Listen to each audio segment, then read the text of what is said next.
Welcome to Speak Sex. I'm your host, Eurydice. Today's guest is Roman. Welcome, Roman, on the Thank podcast. you. Thank you. I'm very happy to be here. Roman is a student at Skidmore College, and she's majoring. There we go. I should have said Roman goes by they, them. Then I You remind can use myself as well as I'm my listeners. I'm okay with any pronouns. I just wrote the bio and they because it's neutral, but I'm really okay with you using whatever. So that's fine. Yeah, but I love they. So Yeah. they are studying gender studies and studio art, and they are queer, non-binary, polyamorous, um, uh, and a sex activist, right?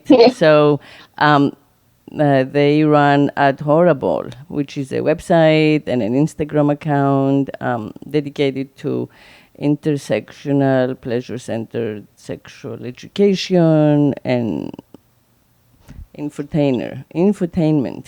Yeah. Yeah. Whatever the right, yeah. All the words are good. You know, what I want from this conversation most of all is this exchange of language. You know, Yes. what I'm really interested in sharing with the audience is all the linguistics updates and the updates in meanings. Yeah. Because I feel that they liberate all of us. And Yeah. so when you are in college, you're kind of like, lucky in that way because you're at the forefront of where all of this is shifting and, Right. opening up. And then by sharing it with us, you kind of like spread that message. You make it inclusive to people around the world. We have Yeah. listeners in like India, Russia, Ukraine, Yeah. Australia, all over the world. So it's kind of like bringing in everyone who's interested in speaking sex.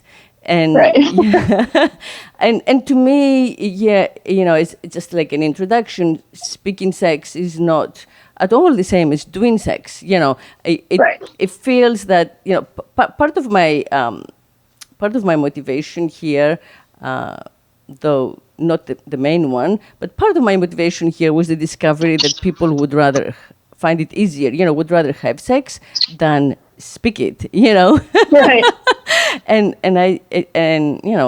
I had to stop and wonder, how did we get to this place? Something Yeah. went off the rails with Yeah. sex lib and the sex revolution, which was amazing and extraordinary, and we are so thankful for that. But as things moved, like from the 60s to the 70s and then through the 80s, I'm going to say that, like, after the 80s especially, we got murky. It's Yeah. murky as fuck. And we Yeah. got to this place where, no one in the general population feels so comfortable with the words of sexuality anymore. Yeah. But, they feel like, once the lights are off, more or less, they know what to do. Right. And so as much as, I consider it sex ed, I consider it even more so like linguistic education, communication ed, right? Absolutely. So that's kind of like the exposure I'm looking for here Yeah. with you.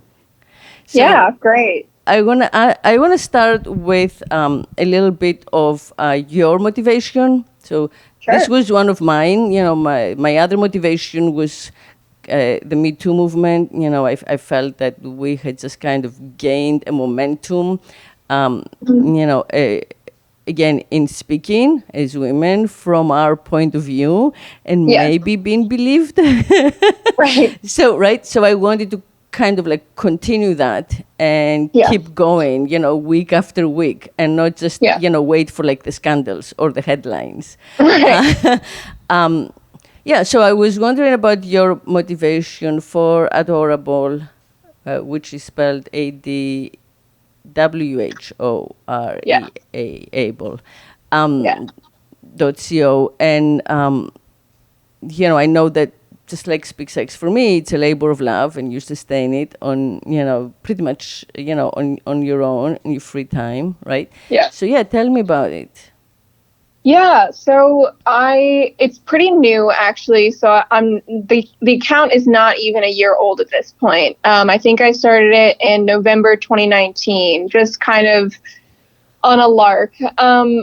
I feel like I've always been really interested in sex education and the world of sexuality. And I can't tie it to a certain moment. It just feels like it's always been there, but I know it hasn't. But there wasn't a moment where I just went, oh, I really am interested in this. This is a life-changing moment. It's just been kind of in the back of my mind. And as I matured, has always been an interest for me. So, and I think that for me, it's always been very important to have a close connection with my body and to understand my bodily function, as well as not only the necessary function, but also the fun things that our bodies can do. And that is something that I have made an active effort in my personal life to be very in touch with. And I think that that's not the usual experience. I think that a lot of people really struggle with that. And not to say that I'm some kind of expert or that I'm better than other people because of that. It's just that I've always been pretty in tune with my needs and my wants and with my body, and been hyper aware of all of it and what it's supposed to be. And so, even mundane things, like if I see a bump that I know is not supposed to be there, because I am very in tune with what my body usually looks like, it's even helpful in that medical sense. But in any event, this is all to say that I had this longing to have some kind of digital platform for sex education for a long time, but I was kind of held back by, I'm always so busy and I don't have enough time to do it, and all these excuses in my head and these worries. And I just decided,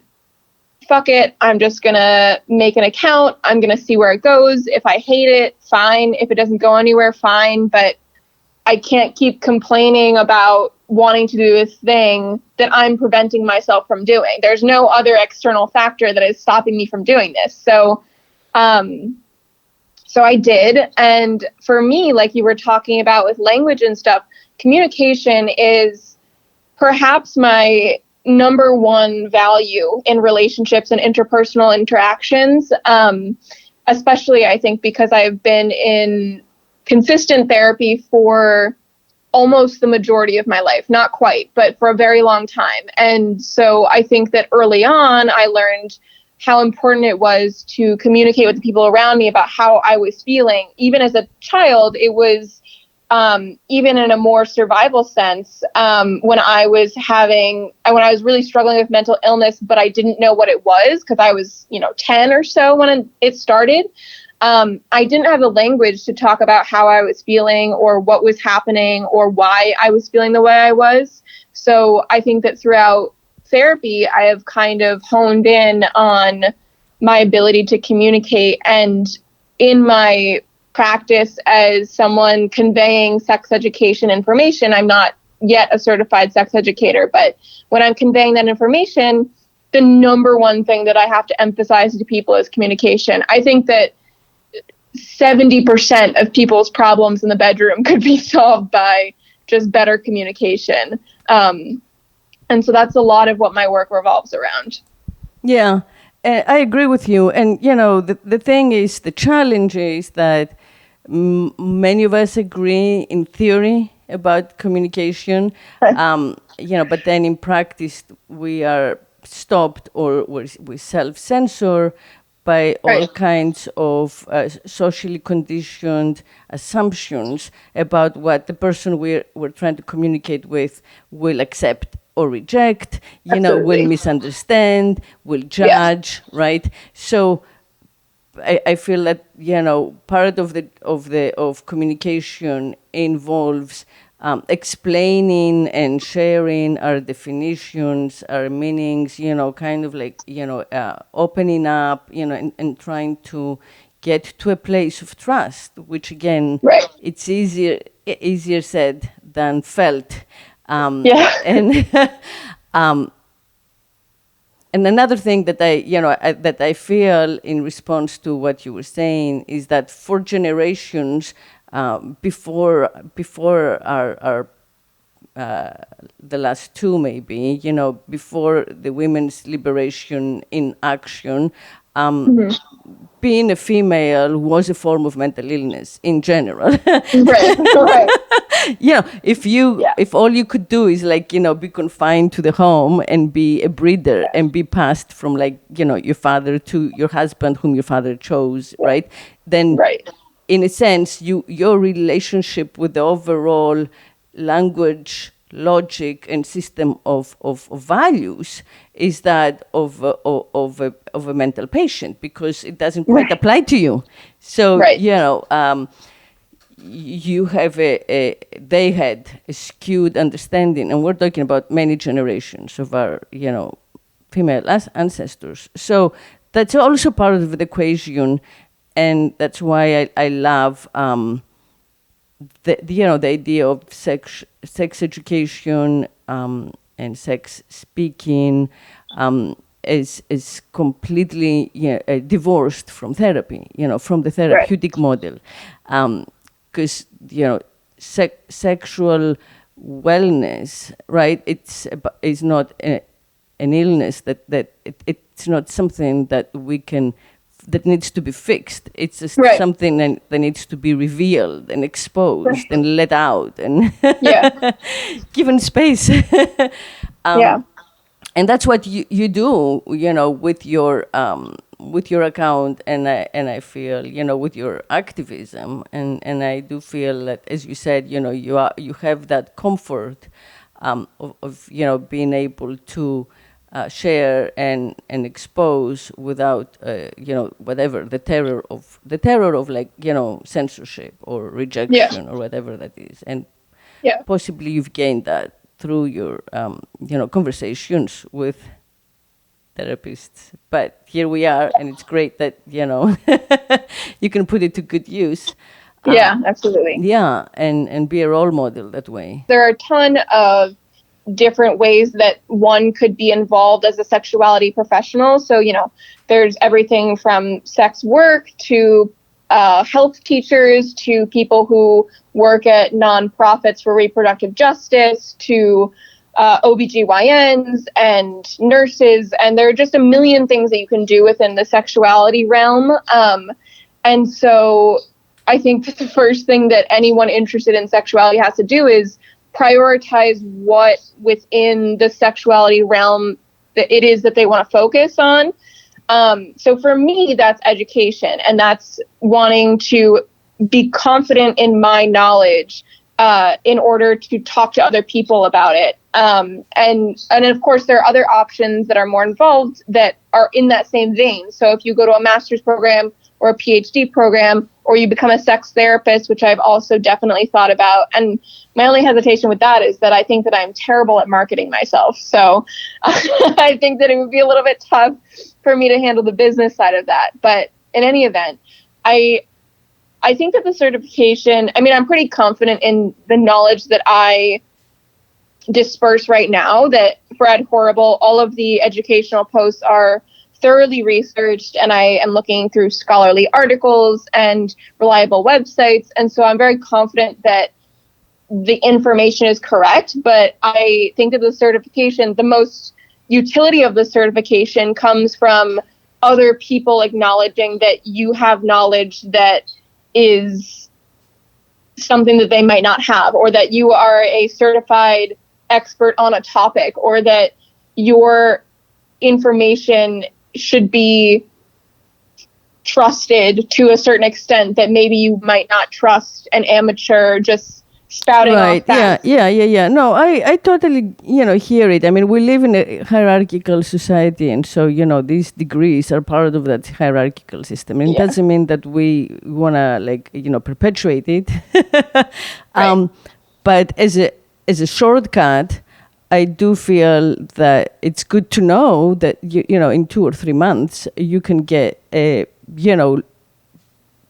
strong, amount of knowledge I mean, my dream, my vision would be that every woman, or as many women as possible, would take a course like that, right? I agree. So it has Yeah. nothing to do with certification. It's just what I like is that, you probably learns a lot in Yeah. 2 months, which is kind of like, partly what I think, I want to see happen as a feminist, is, this accessible knowledge, Absolutely. so that more and more of us, of all genders, understand what's available, and how things can be healthy and Absolutely.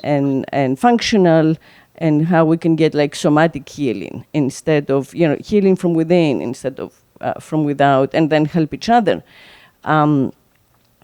And I also feel, in my dream world, in my, utopian fantasy, Yeah. like all sex workers would be, certified sex coaches. So it Yeah. would be the same, but it would have the respect, that like, Right. that society right now affords like somebody with a paper or a degree, Right. so that, the name, the title Yeah. would mean something else, and then Right. their work would be seen differently, and they would see themselves differently in the marketplace, and be much more like out, Yeah. and accepted. So yeah, I mean, I feel that those are changes that are happening in real Yeah. time as more and more Yeah. of us want to incorporate this type of knowledge into what we're learning. Yeah.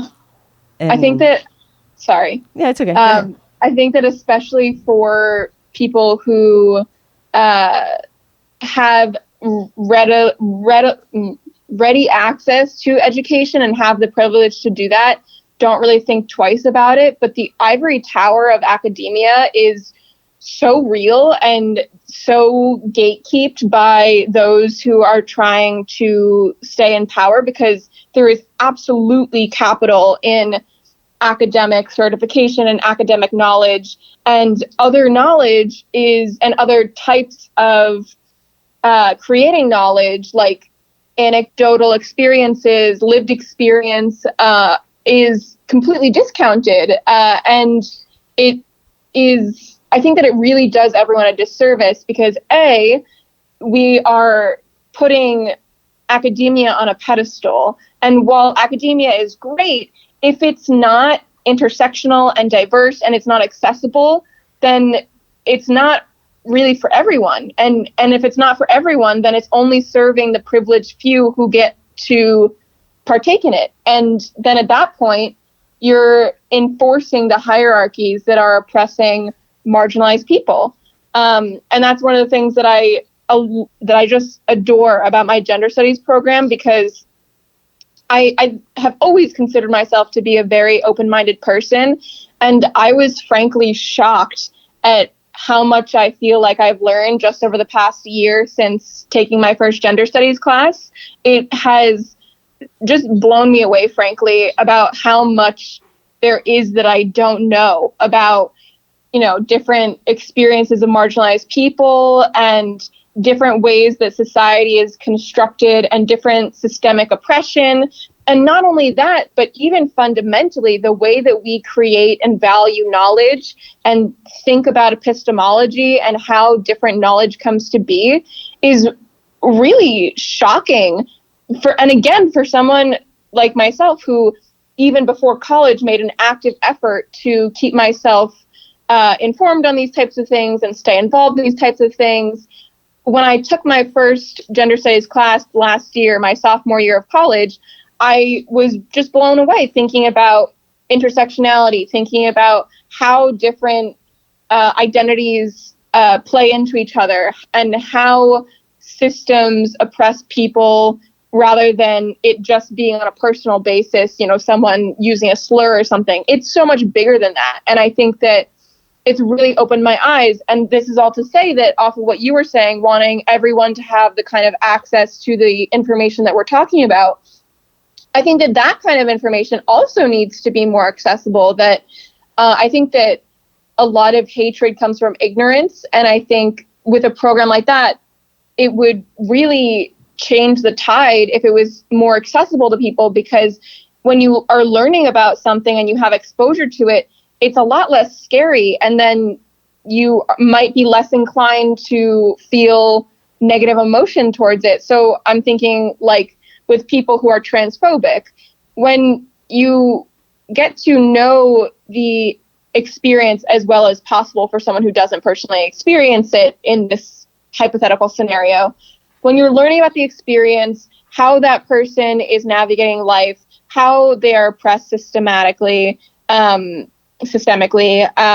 so on and so forth, I think that a lot of people would be more inclined to be open to learning about gender outside the binary in this instance. And it's just really interesting. But academia is so gatekept, and I think that it's on purpose because when you give knowledge to people who want to overthrow the systems that keep the people who are in power now in power, those people who are in power don't want everyone else to have that information, because information and education is liberatory, and they know that. And if they gatekeep it, they can keep their power. Yeah, I completely agree. I agree. And I have felt that way for a long time now. I'm glad that, we're able to talk about it outside academia. As an academic, or as an ex-academic, maybe again, future academic, Yeah. I definitely felt that we were all being herded away in like this kind of like ivory tower asylums. And when I say we, I meant like as professors, or as PhDs, or I went to Brown, and then I taught at Brown briefly, and I definitely had that feeling that we were in these little buildings, and we had access only to like the kids that got into these Ivy League schools. Right. And we had no connection at all whatsoever with the general population. We could understand each other.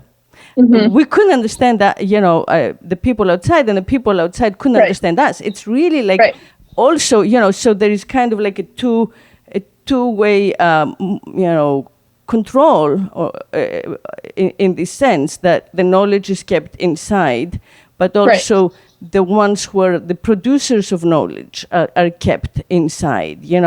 So tenure, with all of its extreme perks, and they are extreme, like you can get fired, right?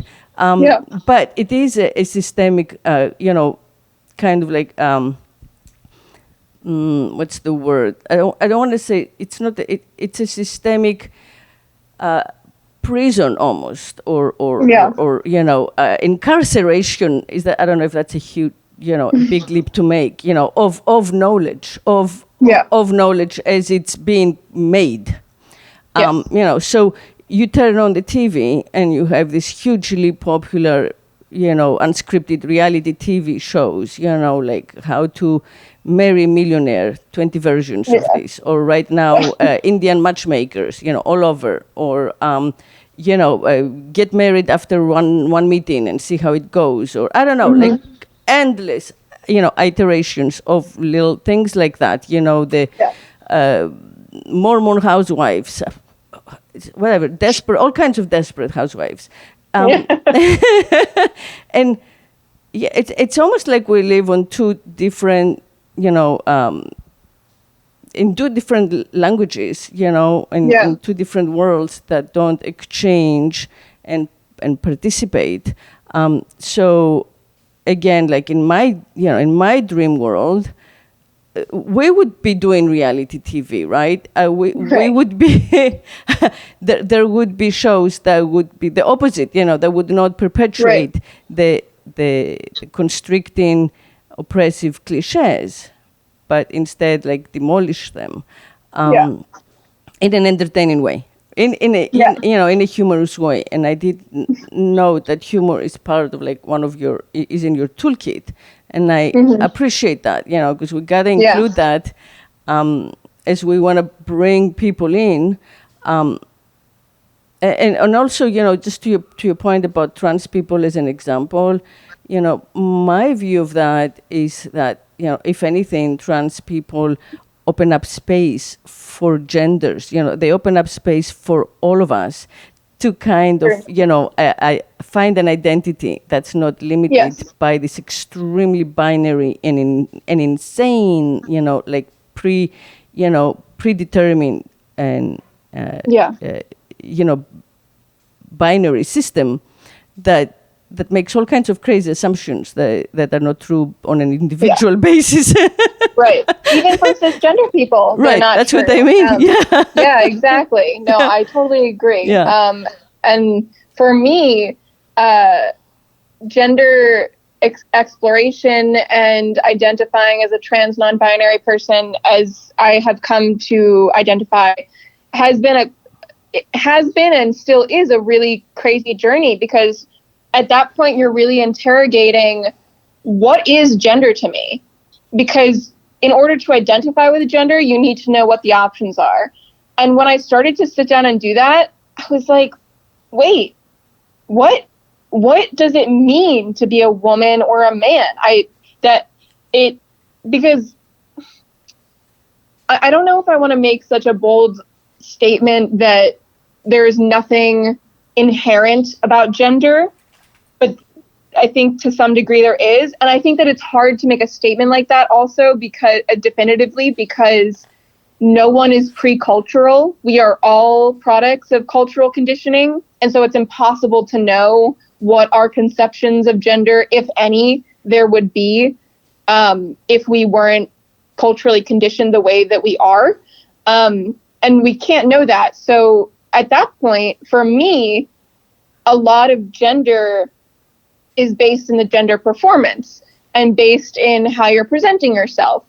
But at the same time, I am a non-binary person, meaning that I don't identify as a woman or a man, and I often, such as right now, am presenting extremely femininely. I have makeup, I have jewelry on, I have a sparkly top, I have colored hair. These are all classically feminine characteristics, but it doesn't change the fact that I'm non-binary.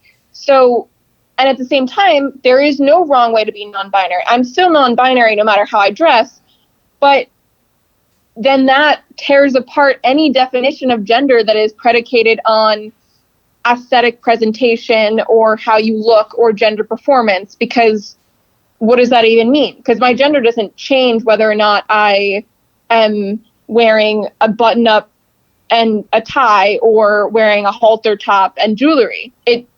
I'm still non-binary, but my gender performance is changing. So I don't have an answer for any of the questions I just posed, and I don't know how we define gender or how we need to know what gender, or how we can know what gender is. But I think that you're right when you're talking about how transgender people really have reimagined and redefined what gender can look like for everyone, not just trans people. It's, if you are a woman who identifies as a woman and wants to, and, was born in a body assigned female at birth, and you want to wear a button up and a tie and basketball shorts, that doesn't mean that you're not a woman anymore. Gender is, for someone who literally is majoring in gender, I have no idea. I don't know how to define it. I don't know how to categorize it. I don't know how to understand it. I think it's just a lifelong process of discovery, honestly. Yeah, I think that I agree completely. I love how you've described it. I think you've made it very clear and simple. And I agree, of course, with what you said. And I do feel that there is no inherent gender outside of culture, other than the biological procreative functions. So Sure. basically, who gives birth and who inseminates. Right. Other than that, I really don't see an inherent gender definition, identity. So yeah, we can't really define gender outside of culture because that's all we know. Because like the institutions that we, were raised into, the language that we were trained to speak, the way that we were taught to think, is all gender informed. We were told yes and no, right and wrong, from like our most formative moment. Like the first moment of consciousness was also the moment of difference, right? This is how things are different. Yeah. So I think that the best we can do is undefine gender and uncategorize gender, Yes. right? Like unlearn all of these, pre presumptions and constructs that we're not responsible for. Right. Right. That no one asked us for consent here. We were Yeah. just handed this system, and we were asked to like fit in, and abide by it for no reason at all. Right. Just because like that's where that's that. So like in a sense, like if it were a physical space, I would be like I would migrate out of that. But we have to migrate out of it with our minds, like intellectually, because it's not. There is no way, no place right now where Right. But Where none of when I was a teenager, I felt extremely oppressed in my patriarchal society by my father, my name, my it was a small, macho world, and I, ran away and I went to LA, so I went to a different continent and different language, and basically like 2 days after. 2 days later, I was watching Rocky Horror Picture Show and kind of like, seeing everybody mime the words and go through the ritual, and 2 days before I had to like attend church and take church studies. Very different. Yeah, it was like another planet. But so in a sense, we can't do that physically. Like, we can't get on a, whatever it was, TWA flight with a brand new passport, but that's what we have to, how that's a concrete way of understanding how if we don't like the setup that we were taught, and if it didn't even serve our teachers and our parents and our ancestors, then we just kind of like migrate culturally into one that makes more sense, that puts us at ease. And as you said, having access to education, free college, I mean, would be a big step in that direction. So, like in one generation, the culture would be able to at least speak a more cohesive, language. If everyone, had to graduate some college. So what do you find in your, in your experience with your platform? What do you find that most people are looking for, most people are interested in, most people are in need of? Are there any, kind of like trends that you've identified?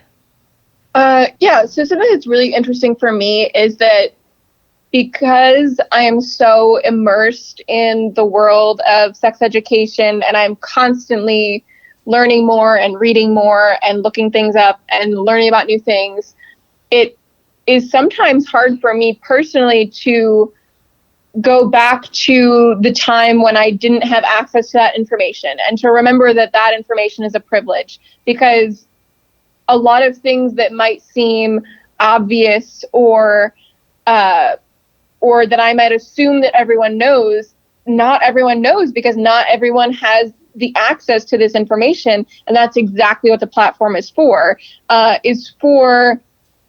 I think, all levels of interest and expertise in this kind of thing. But I think something really important in my work is remembering the fundamentals and remembering to reiterate time and time again the principles of communication and trust and defining boundaries and very fundamental things that you need for relationships or even for one night stands. It doesn't matter. When you are interacting with another person, these values need to be there.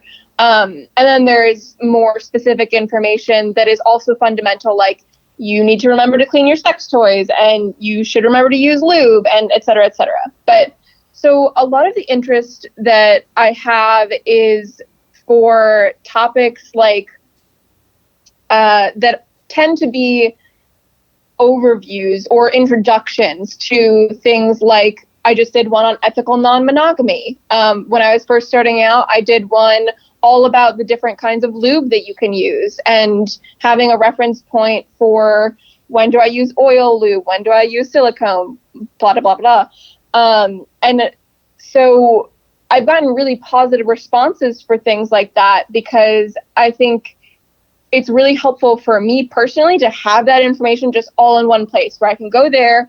I always aim to make my posts as comprehensive as possible because if someone wants more details, if I'm giving them the language to learn about it, then if they want more details about something, they can go and look that up with the language that I've just given them. So I'm not so interested in getting every detail of every possible outcome of a certain thing on the page. I'm interested in telling people these are the fundamentals. This is the basic thing you need to know. And I think that as I continue in my work, because as I said, this is a fairly new platform, less than a year old, I think that once I have covered more of the basics, I will end up making more posts that are specific and that are catering to very specific needs. But for right now, I think that it's so important to just get the basic information out there about all kinds of things from, when I started out, it was a much more specific platform. I thought I was just going to be making, actually, originally I wasn't even making my own memes. I was reposting other people's memes about sex, with credit and of course, but I wasn't making or contributing anything at the beginning. And that was a fine place to start because I think that it helped me gain confidence, gain traction. But I didn't start to get new followers until I was making my own content, which seems obvious, but that was something that I didn't know. And so once I kind of gained some traction and have gained new followers, the purpose of the account has kind of shifted a bit because originally it was just, I'm trying to get my foot in the door with sex education. This seems like the easiest way to do it. This is what I'm going to do. And so now that I've gotten more comfortable with that and that's been accomplished, I'm moving towards here's information that I think is really important and I want to make accessible to more people. I want people to be able to understand that these are things that exist, that, things like ethical non-monogamy exist, because I know that for me in that example, I didn't realize it was an option until I started practicing it. So I'm moving towards a more educational focus, and even the memes, all of which I make myself now, usually have some kind of message. Like I just posted one about body shaming and penis size, but it's in the format of a meme. So in that way, I'm making content more widely seen because those kinds of things get shared more than educational posts tend to, because who wants to do all that reading? And if you can do it in a way that's funny and entertaining, people are more likely to share it. And two, making it more accessible because people enjoy consuming it. So in terms of what kinds of topics come up the most, I get a lot of specific requests for advice in specific situations. And for me, I know a lot of other influencers who are in the same sector have chosen to set a boundary where they don't accept DMs asking for advice. And for me, that's not a boundary that I've set yet. I think that I'm still at a follower count where it's manageable enough and rewarding enough for me, where I do interact with people pretty frequently and talk to them through their problems and try and give them advice based on my experience and based on what information I can find for them in scholarly works and things like that. But yeah, so I think I'm focusing on the basics and then helping out people with specific problems for the most part. And what are some of those problems that you're hearing about? It's really interesting. And I honestly have been both impressed and flattered at people's willingness to be vulnerable with me. And I think that in a sense, it's kind of a principle of vulnerability begets vulnerability, because I believe strongly in vulnerability and trying to expose myself to things that might make me uncomfortable. So the other day, I got a wart on my hand frozen, and even saying that out loud just now really kind of gives me the willies. I don't like it. I'm uncomfortable with it. But I posted a picture of it because I was like, I know that there are other people who follow me who have parts of their body or have quote unquote flaws that they're uncomfortable with. And this is something we're going to work through together.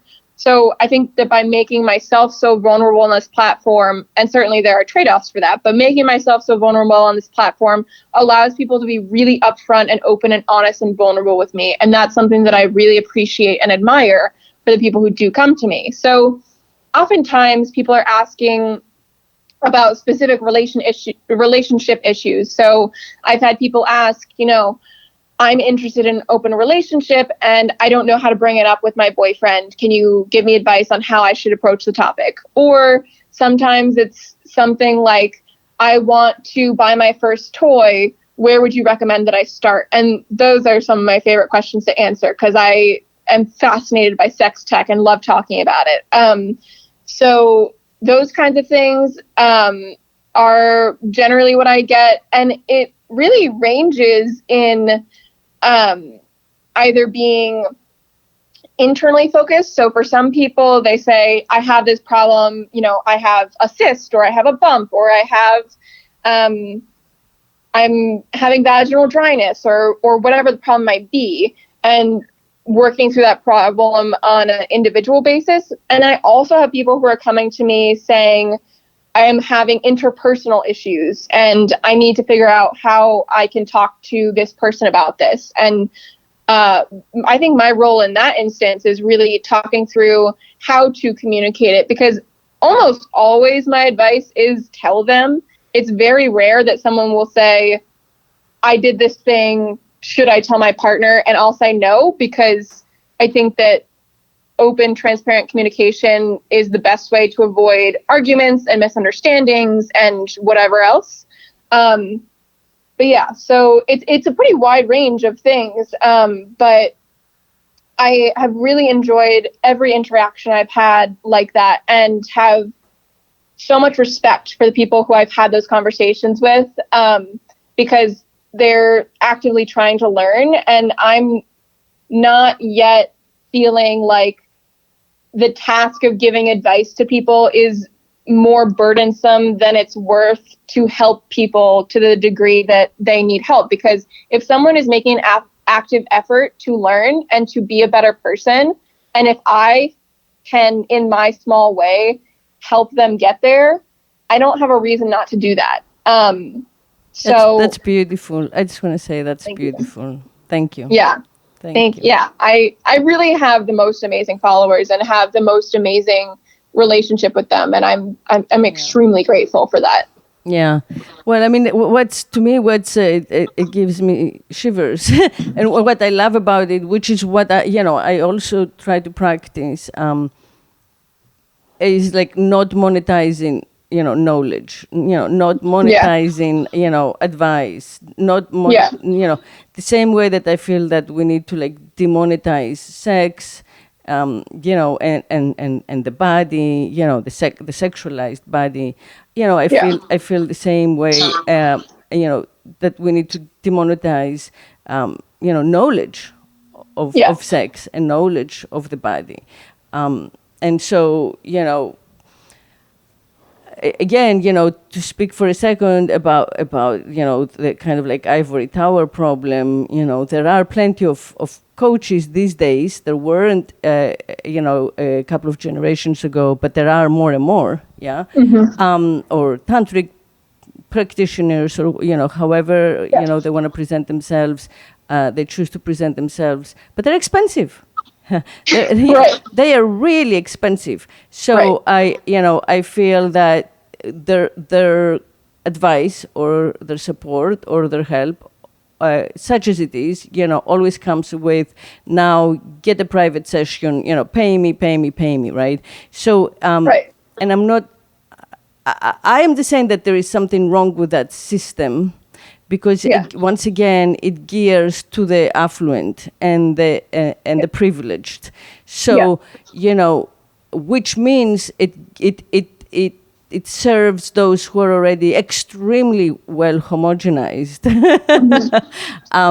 So kind of like defeats the purpose, But but besides that, we need the democratization of sex ed, and there is, this is the way, at least until we get, I don't know, a George Soros to give a huge amount of money and send an army of pay an army of sex educators to go out to schools, or women's shelters, or different centers, and educate. But in a sense, I feel that volunteerism is, really important at this stage. It's crucial. And it's a crucial contribution for those who have access to the, easier access to the knowledge. Yeah. So thank you.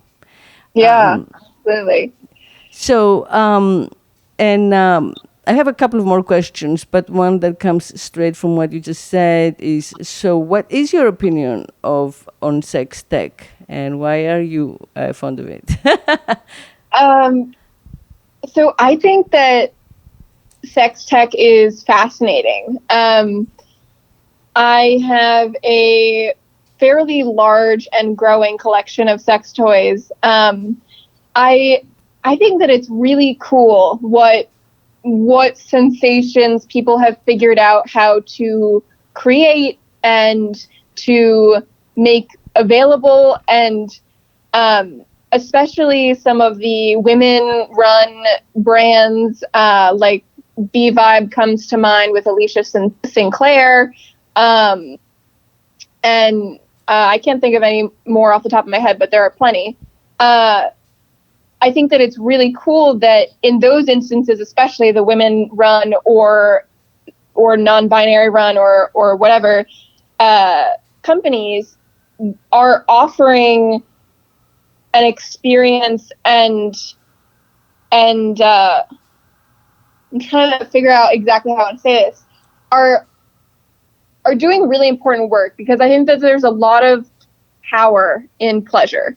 I think that sentence encapsulates the answer to the question, but to expand on that, I think pleasure is an extremely important part of both our relationship to our bodies and also our interactions with the world around us. So something that, especially that I've been thinking about a lot during lockdown, has been the balance of my life in terms of things that are not enjoyable and things that are enjoyable. So in a typical distribution of activities, when my life is not being disrupted by a pandemic, it's usually, some of the less enjoyable things are my commitments, like work and doing school things and attending to commitments like that. And in that same category are also things that are unpleasant, like loss and a falling out with a friend. And the way that we all balance those things and the way that we cope with those things and the way that we get through our days, and the reason that we're all alive is because of the other sector of things, is because of the enjoyable things, like having a movie night with friends, or doing my hair, or making art, or things like that. And something I've struggled with over lockdown has been that there is a lot on the not enjoyable side, and the enjoyable side has really dwindled because of Oh access. yeah. So Yeah. so Uh-huh. in that, when you're conceptualizing it in that way, pleasure has a huge role in our lives in terms of why we are alive. And something that my therapist keeps saying to me is, when I come to her saying, I'm so overwhelmed, everything seems like it's shitty right now, everything is going to hell, I don't know what to do.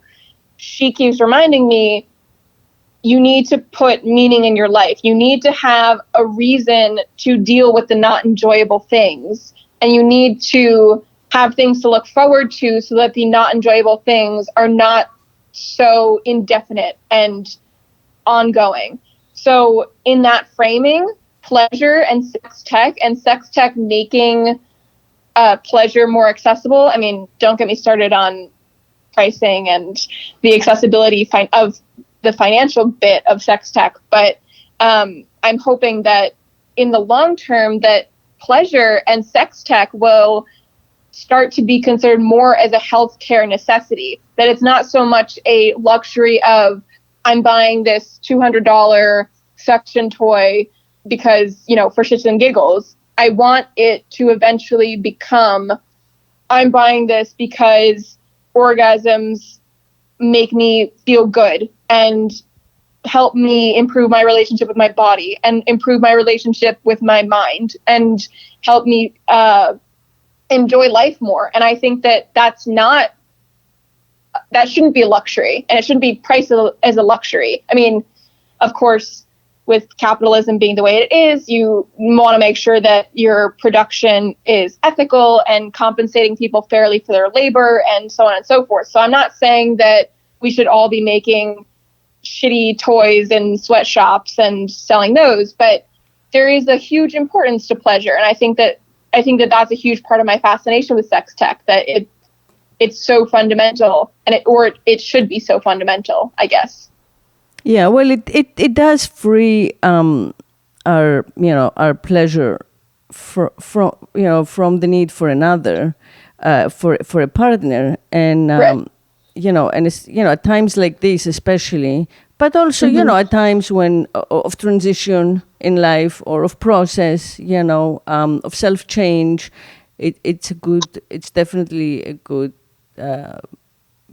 option and a good like learning tool. So Yeah, you can learn more about your body and what it can feel and what it can do, and you don't get exactly. stuck in like how things were, because many of us many folk feel that well, I only like this position, or I only Right. find pleasure in this one way, or this outfit, or if there are like 7 types of orgasms, I know one, or that's Right. mine, um and it's definitely doesn't serve us, right? It's Yeah. kind of like it's the same. It's the same exploration is kind of like exploring the world, Yeah. like when the desire to travel, is, it's kind, I compare it to that, like, it should be the same desire to explore, our body, Mm-hmm. with the same kind of like excitement and openness, and Yes. less censorship, and definitely, body positivity is a part of that, being, Mm-hmm. giving like models, optic, models of body that are more, I don't even know, like the word inclusive seems ridiculous, because the stereotypical, normative models of beauty are so out of control, unnatural, Yeah. that I really Yeah. don't think even like 0.1% of the world's population is born looking like that. So even the ones who approximate it eventually, or sooner or later, have to get like more lip injections or Yeah. more cosmetic, interventions to exaggerate, what. what they were born with, because it seems to me that our cultures, our normative, patriarchal cultures, models of beauty are are closer to like alien than human. Right? Absolutely. Yeah. Yeah. So yeah, body positivity, I think, is part of that.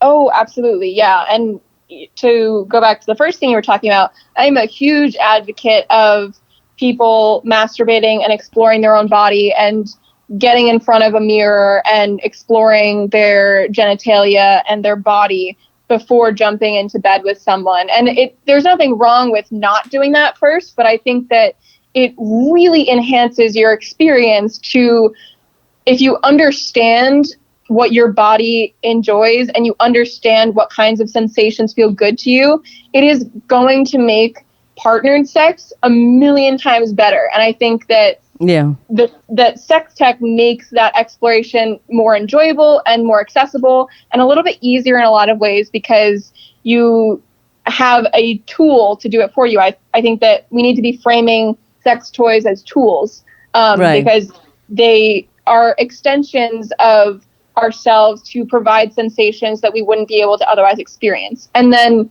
of course, body positivity is a huge part of that as well. And I think that too often body positivity is essentialized in a negative way that takes away from the entire picture. So I think that it's not just, a skinny white woman wearing sweatpants and a sweatshirt and still thinking she's beautiful. That's not, I think that oftentimes that's almost the initial thing that we might think of as body positivity, but it is extremely complex. And I think that body positivity not only pertains to our relationship with ourselves, but our relationships with others. So yes. Something I was thinking about yesterday was that my relationship with my body and the things that I judge in myself are the things and the flaws that I notice first in other people. And I do my best to be an actively non-judgmental person. And at the same time, I have the same cultural predisposition as everyone else. And I have the ingrained fat phobia and racism and even sexism and homophobia, even though those are things that I am oppressed by, the latter two.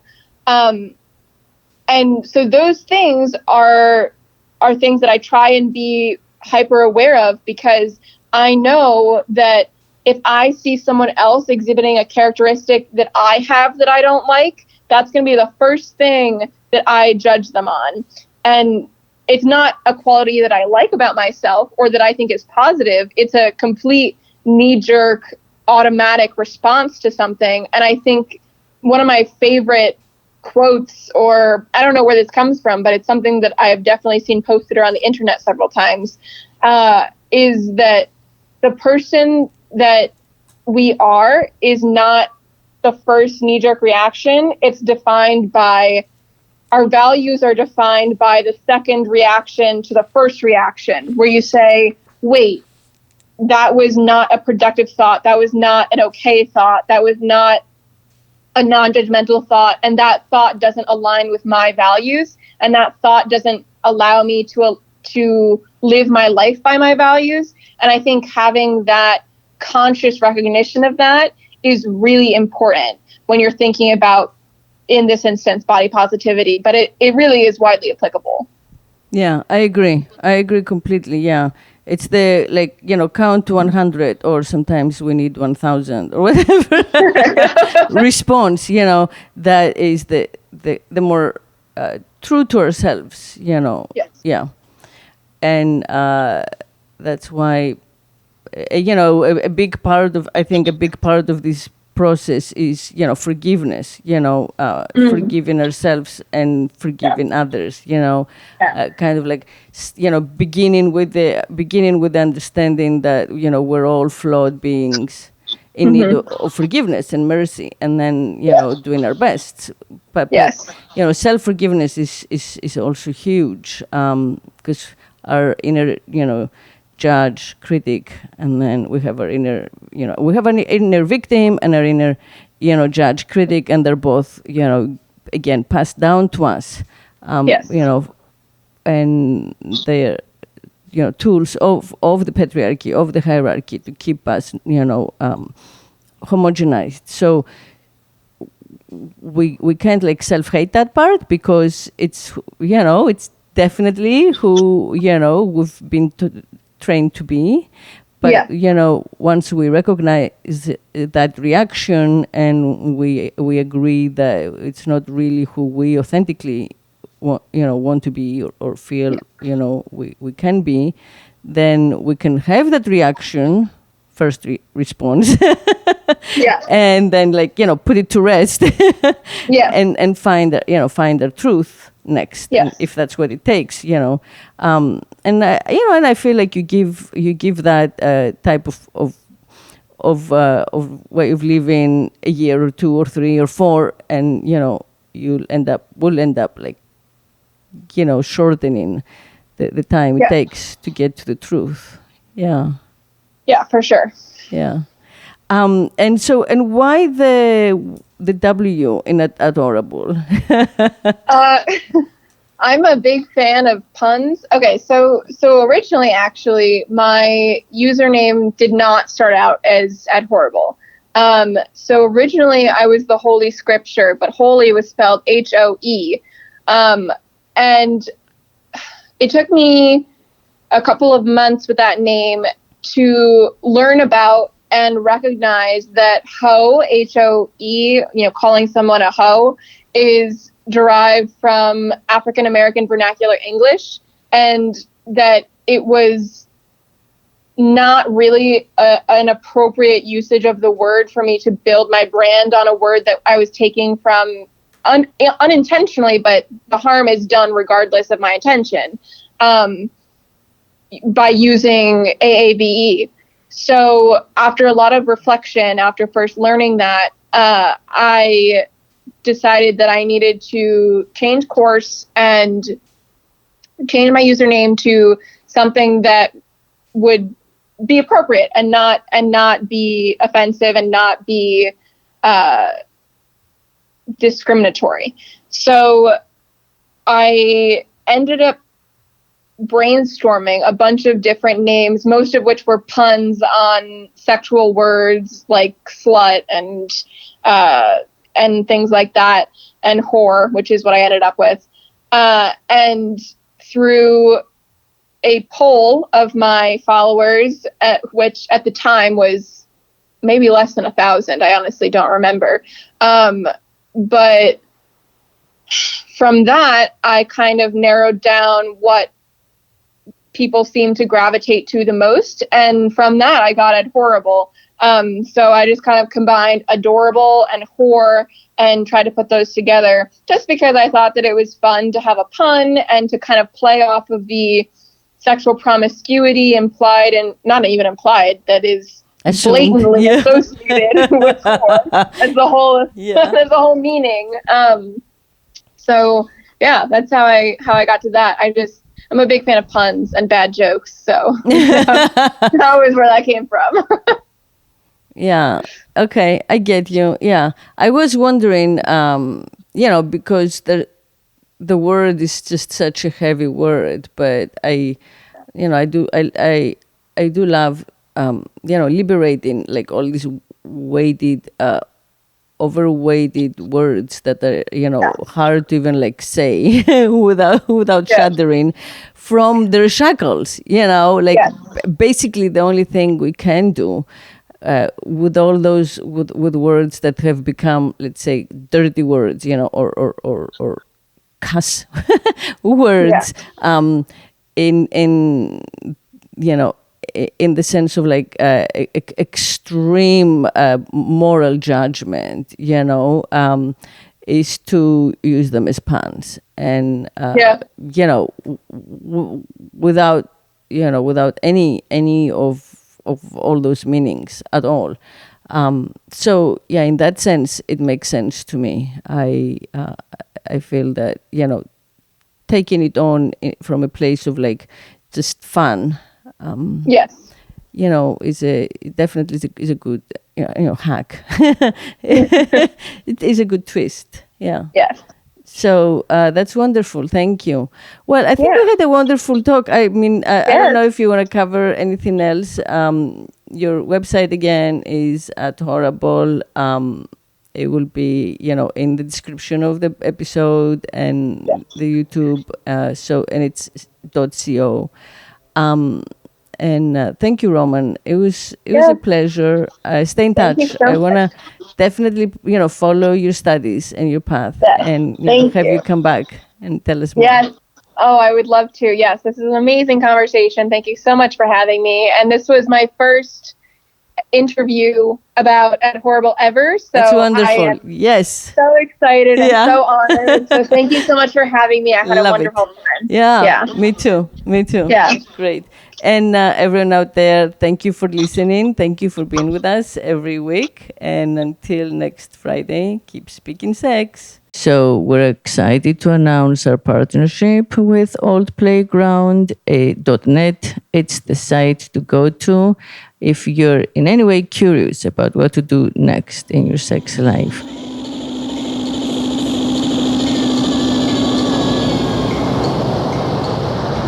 If I could make love incessantly, I would be God.